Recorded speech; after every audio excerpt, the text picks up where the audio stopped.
Rais wa Marekani Donald Trump ameonya kwamba nchi yake itaishambulia na kuiharibu kabisa miundombinu ya nishati ya umeme iwapo jamhuri hiyo ya Kiislamu haitoifungua mlango wa bahari wa Hormuz katika muda wa saa 48.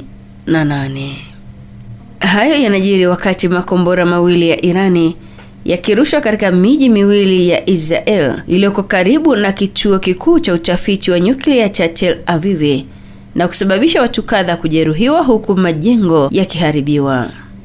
Matukio haya yanaonyesha ya kuwa vita hivyo vya Mashariki ya Kati vinavyoingia wiki yake ya 4 vinaelekea hatarini.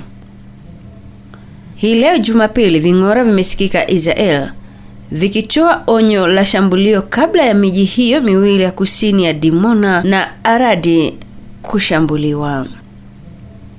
Hapo jana Rais Donald Trump alionya Iran ya kwamba anaipa saa 48 ya kufungua mlango bahari huo wa Hormuz au mitambo yake ya umeme ishambuliwe.